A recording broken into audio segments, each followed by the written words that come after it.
Welcome to this deep dive into perception and healing.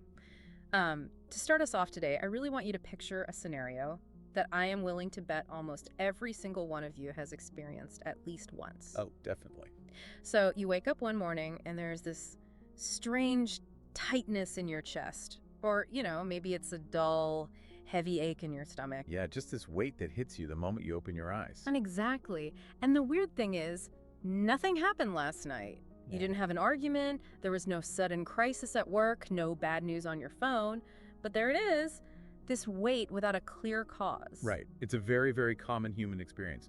You try to just brush it off, you pour your coffee, you commute to work, you try to function normally. You just push through. Right, but that physical sensation, it just lingers. And then later that day, the inevitable happens. Someone says something entirely offhand to you, like a coworker uses a slightly clipped tone, or your partner makes a passing comment. Just a minor interaction. Yes. But suddenly, without any warning, you are disproportionately furious. Or, on the flip side, you just go completely numb. The reaction feels almost theatrical. Yeah, it makes zero sense for the actual situation at hand. Exactly. It makes no sense. And later, when the dust settles, you're sitting there wondering, why in the world did that hit me so hard? Well, what we are looking at there isn't just a random misfire of your mood. Through the lens of Gestalt psychology, which is the perspective my work centers on, we would call this the signature of the unmet past. The signature of the unmet past. Wow, okay. Yeah, because, modern society constantly feeds us this narrative that we need to let go. Yeah. We are told by self-help gurus and well-meaning friends to move on and just leave the past behind us. Right, the whole time heals all wounds thing. Exactly. Right. But the Gestalt approach proposes a very different framework. It suggests that the past isn't something behind us at all. The theory is that the past is not a place we have exited, but rather a presence we are still actively living inside. I want to establish our mission for this deep dive right here, because that idea goes against almost every piece of conventional wisdom we hear. It really does. Today, we're going to explore this Gestalt perspective on why trying to simply let go of your wounds might actually be terrible advice. And we'll examine the theory behind the hidden architecture of human perception and how understanding that architecture might fundamentally change how you live in the present moment. I think it's a profound shift in how we view ourselves. So, keeping an objective lens on this theory, how does this actually work mechanically? How does a feeling from yesterday or even a decade ago manage to hijack my Tuesday morning? Well, to understand the mechanics, we have to look at how perception itself is constructed. In Gestalt psychology, reality isn't viewed as a linear archive of memories. It's not a filing cabinet where you just store old events. Exactly, no filing cabinet. Reality is understood as a dynamic field. In any given moment, whatever you are focusing your attention on, a sound in the room, a specific thought, a physical feeling, that becomes what we call the figure. Okay, the figure. Right. And everything else around it, all the context, recedes into the ground or the background. Okay, so if I'm, say, reading a book, the words on the page are the figure, and the hum of the refrigerator in the next room is the ground. Precisely. But here is the crucial theoretical insight. When an experience is over, when it is no longer the active figure, it does not vanish into some mental attic. It doesn't just disappear. No, it actually becomes the ground. It becomes the saturated perceptual field from which every single new figure will eventually arise. Let me make sure I'm wrapping my head around this. It sounds a bit like walking through a forest after a really heavy rainstorm. Okay, I like that image. So when you're walking, the path ahead might look completely clear and the sun is out. But beneath your boots, the soil is totally saturated with the rain from yesterday. Yes. So when you leave deep footprints in the mud, it's not because you are stepping any harder today. It's because the ground itself is soft with what it previously absorbed. Is that a fair way to look at it? I think that captures the mechanism beautifully. Your present movement is shaped by what the earth remembers. Exactly. We do not just walk through neutral time. We walk through the accumulated residue of our own experiences. If that past carries unresolved tension or unexpressed needs or unintegrated pain, The unmet past. but the unmet past, the theory states that it doesn't just rest quietly beneath the surface, it actively distorts the field. It turns ordinary present-day moments into echoes of old, unfinished business. Another way to visualize this distortion, and tell me if this tracks with the psychology, is thinking about a photograph left out in the sun. Oh, that's interesting. How so? Well, If you leave a picture on the dashboard of your car for a month, the image fades, obviously. But the photo paper itself physically curls. It warps. Yes. The lasting damage isn't just to the picture anymore. The damage is to the medium itself. That is a very apt analogy. The structure of the medium is fundamentally altered. In the context of the human mind, Gestalt theory suggests that unresolved past experiences alter the structure of perception itself. They warp the paper. Exactly. They create what are called fixed gestalts. These are rigid, automatic reactions. They manifest as those recurring emotional loops and predictable relationship dynamics that people often shrug off. Like when people say, well, this is just who I am. Yes, exactly. But according to this framework, they aren't your core identity. They are fossilized responses to old situations that no longer exist anywhere except in the architecture of your nervous system. I want to push back on this a bit, though, because if we accept this premise, that the past is vibrating in my nervous system right now, doesn't that create a bit of a trap? Hey. Well, wait, isn't the whole point of healing to dig up the past and analyze our childhoods? If we shouldn't just move on, aren't we basically encouraging people to obsess over every minor ache and pain? I see. Like, at what point does feeling the unmet past just cross the line into unhealthy navel-gazing and rumination? That is the vital distinction to make here. Rumination is actually a form of avoidance. Wait, rumination is avoidance? How does that work? You're literally obsessing over the thing. You are obsessing over the story of the thing. And usually you do that to avoid feeling the raw physical sensation of the pain itself. Oh, wow. You loop the narrative in your head so you don't have to process the bodily experience. Avoidance is essentially surrender. Surrender to what? To the unresolved past. When you refuse to face a painful experience physically, you don't delete it. You simply exile it to the background where it operates like a hidden current.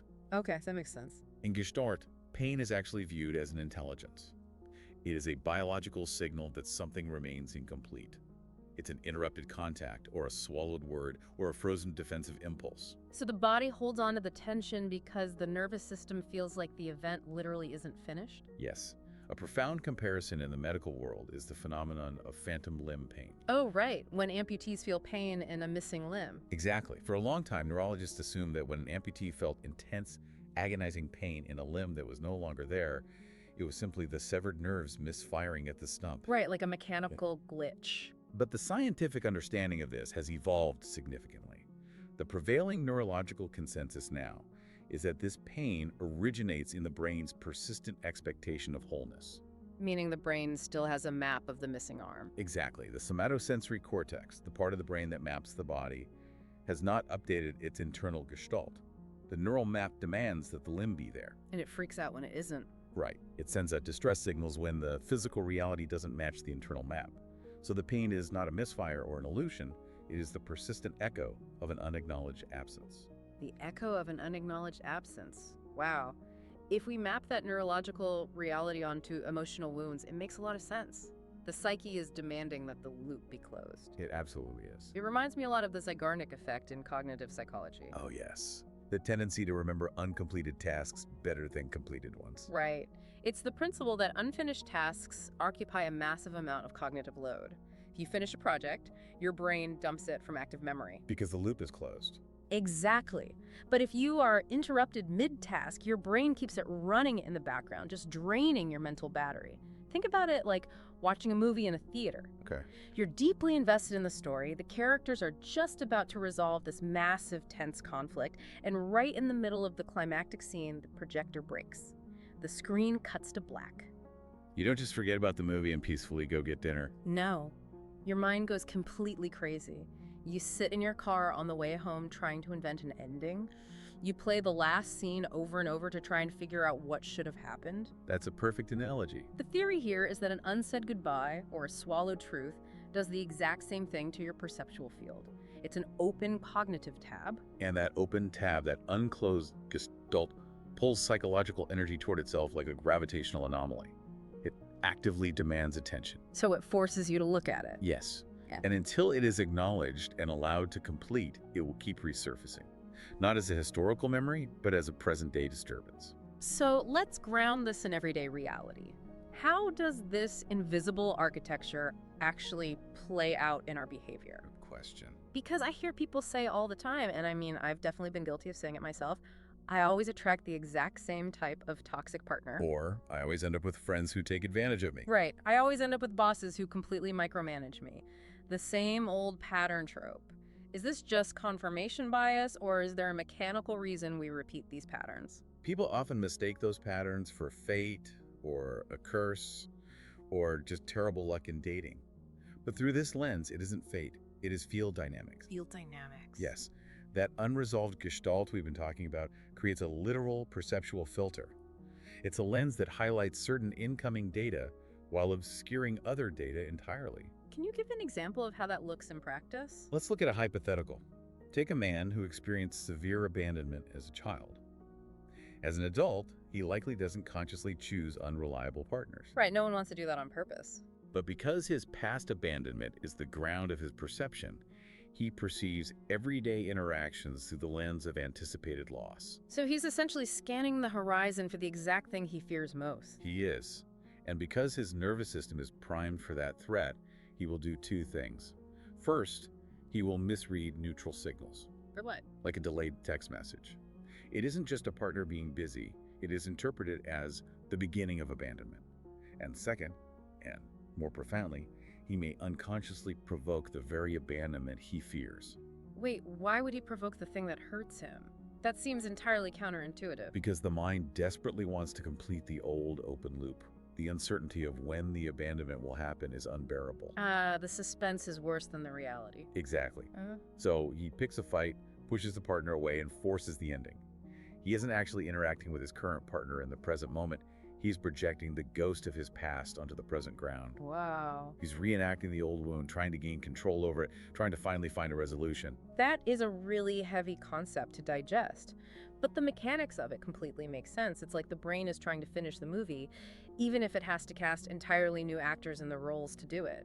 That's a very sharp way to phrase it. And this dynamic brings us to a foundational concept in Gestalt called isomorphism. Isomorphism. Yes, it is the idea that there is a structural correspondence between your inner psychological world and your outer physical behavior. Yeah. They must mirror each other. Okay, so inner and outer have to match. Right. If your internal perceptual field is fragmented, for instance, if you have split yourself into parts you deem acceptable and parts you deem unacceptable, your outer actions will reflect that exact structural split. I want to break down how the nervous system manages that split. Let's say growing up, I was taught that anger is unacceptable. A very common one. Right, so if I got angry, love was withdrawn. So I exile my anger, I split it off and shove it in the basement. The isomorphic result is that in your outer life, you might develop a persona as a chronic people pleaser. You accommodate everyone, you never rock the boat. Because I'm trying to be acceptable. Exactly, but remember the physics of this. The anger didn't vanish. It requires a tremendous amount of physiological energy for your nervous system to suppress it. It's like holding a beach ball underwater. Perfect analogy. Hmm. Because that anger is still vibrating in the field, you are deeply resentful beneath the surface. So your outer behavior becomes loving but distant, accommodating but passive-aggressive. Because the split is showing up in my actions. Yes. According to Gestalt theory, wholeness is never achieved by successfully eliminating parts of yourself. It is only achieved by allowing all those fragmented parts to coexist in your awareness. Okay, so if we accept this framework, if our present is constantly being hijacked by these unclosed loops, by exiled emotions and a warped perceptual medium, how do we actually close the loops? That is the big question. Because if analyzing the past and trying to logically figure out our childhoods doesn't work, what is the actual mechanism for change? This is where Gestalt offers a subtle yet massive paradigm shift. Healing, in this view, does not mean changing the past. It doesn't require getting the apology you never received or logically rewriting your personal narrative. So what does it require? Healing requires full somatic presence to what is happening right now. It is about bringing awareness to the unfinished Gestalt, not as a story you tell yourself, but as a living, breathing, physical sensation in the present moment. So true insight isn't an intellectual exercise. It isn't sitting in a chair connecting the dots and saying, I understand that I am afraid of intimacy because my mother was distant. No, that is just substituting one story for another. True insight, then, would be a physical realization. It's stopping in the middle of an argument and realizing, oh, this sudden hot tightness in my throat right now in this very second is the unsaid words from 10 years ago. Yes, Insight is not intellectual understanding, it is perceptual reorganization. It is a physical, bodily release. A release. The theory suggests that when you welcome that exiled sensation into your awareness, without judging it, without trying to analyze it or fix it, and crucially, without running away from it, the physiological energy that was locked up in resistance finally begins to flow. Because you're finally letting the body feel it. Exactly. You allow the nervous system to experience the emotion it interrupted years ago. The figure finally completes its arc. And when the loop closes, it doesn't need to hijack your cognitive load anymore. It doesn't. It recedes into the ground. Uh-huh. But it doesn't recede as active, vibrating trauma. It recedes as an integrated, settled experience. This is the moment where the past stops operating as a prison and finally becomes a teacher. Looking at it from this perspective feels like a completely different paradigm for how we handle human struggle. We spend so much time and money trying to fix ourselves, operating under the assumption that the goal is to become these perfectly smooth, untroubled beings with no baggage. Right, which is impossible. If we pull back and look at the deepest philosophical implications of this framework, we have to ask a radical question. What if the wound is not a scar you carry? What if it is a doorway that you keep mistaking for a wall? Oh, wow. We are conditioned to treat our pain like it is a mechanical malfunction. But consider this. The tremor in your hands when you are finally seen by someone, that isn't necessarily shame. What is it? That is the vibration of a self that was once punished for existing too brightly, coming back online. Your pain is not proof that you are fundamentally broken. Your pain is proof that you were whole enough to feel the fracture in the first place. Whole enough to feel the fracture, that reframes the entire concept of resilience. It suggests that pain and strength aren't opposing forces. No, they really aren't. We treat them like they are enemies fighting for control of our brain, but they are the exact same substance, just seen from different states. It's like ice and water. I love that. The exact same energy that contracted you in fear, that froze your nervous system into a defensive posture, when you finally meet it with awareness, it melts. It expands into courage. Yes, it shifts its state. The profound sensitivity that made you so vulnerable to being hurt as a child is the exact same sensitivity that makes you an incredibly empathetic adult. It really is a form of psychological alchemy. In Japan, there is an art form called kintsugi, where artisans mend broken pottery with lacquer mixed with powdered gold. Right, I've seen that. It's beautiful. The underlying philosophy is to not hide the break, but to honor it as a vital part of the object's history. But applying that to human perception, I think we can push the metaphor even further. How so? The break was never a flaw in the vessel. The break was the vessel learning how to hold an entirely different, deeper kind of space. So the goal isn't to heal by becoming someone new or by leaving your past behind. The goal is to become more fully who you already were. Who you were before the world demanded that you shrink. Yes. You meet the sensation, you allow the exiled parts back into your conscious field, and the pain stops functioning as a screaming alarm and starts functioning as a compass. A compass. Yes. The child who is silenced eventually becomes the adult who can speak with uncanny, grounded precision. The field of your life remains open. The figure you are focusing on right now is still forming. So as you go about the rest of your day, as you carry these theories with you, consider this question. Who are you right now? If you finally stop running from the very things that shaped you, you don't have to have the answer immediately, but notice what arises in the background. You are standing in the breath between sentences. What is your next word? We'll leave you to mull that over.